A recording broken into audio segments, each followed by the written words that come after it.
Halo teman-teman semuanya, pada kesempatan kali ini sampailah di pelatihan dasar CPNS agenda kedua nilai-nilai dasar PNS dengan materi anti korupsi bersama dengan saya Paul Tapar Panjaitan dari kelas A3. Kemudian apa tujuan pembelajaran anti korupsi? Tentunya setiap pembelajaran memiliki tujuan, sama halnya dengan pembelajaran anti korupsi. Hal ini mengambil peran penting guna mencegah terjadinya tindak pidana korupsi, selayaknya pelajaran akhlak dan moral. Tujuan pendidikan anti korupsi yaitu untuk membangun kepribadian anti korupsi pada diri individu, serta membangun kompetensinya dan komitmennya sebagai agent of change atau agen perubahan dalam kehidupan bermasyarakat, berbangsa, serta bernegara. Kemudian hal-hal yang disebut korupsi yang ada 3. Yang pertama adalah material benefit, yaitu mendapatkan keuntungan material yang bukan haknya melalui kekuasaan. Kemudian ada abuse of power atau penyalahgunaan kekuasaan, serta yang ketiga ada betrayal of trust atau pengkhianatan kepercayaan.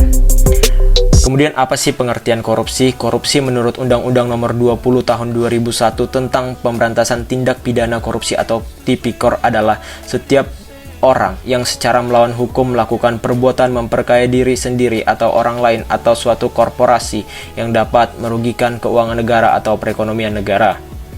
Kemudian terjadinya korupsi tentunya disebabkan oleh beberapa faktor. Di sini ada 2 faktor.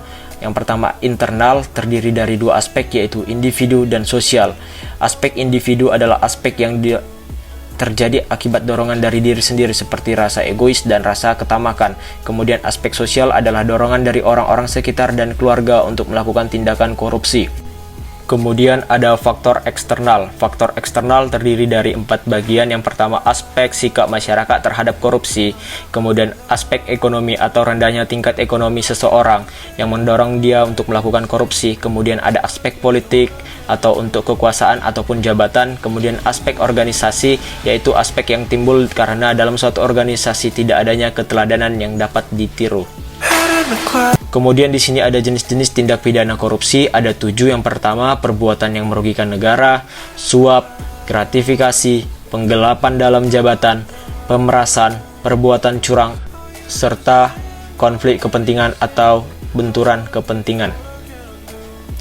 Kita sebagai ASN Kemenq memiliki kewajiban. Yang pertama adalah menolak gratifikasi yang berhubungan dengan jabatan dan berlawanan dengan kewajiban atau tugas yang bersangkutan. Yang kedua, melaporkan penolakan gratifikasi kepada Unit Pengendalian Gratifikasi atau UPG atau kepada GOL atau gratifikasi online, serta melaporkan penerimaan gratifikasi yang tidak dapat ditolak melalui UPG atau secara langsung kepada Komisi Pemberantasan Korupsi. Kemudian apa saja yang dapat kita lakukan untuk menolak atau menghindari korupsi? Yang pertama adalah pantang terlibat dalam tindakan koruptif. Artinya kita menjauhkan diri kita dari kesempatan atau peluang untuk melakukan korupsi. Kedua adalah meningkatkan integritas. Hal ini dapat dilakukan dengan pengamalan Pancasila ataupun mendekatkan diri pada ajaran agama untuk menghindari terjadinya korupsi. Ketiga adalah berani bergerak atau memilih aksi nyata sebagai wujud penolakan korupsi.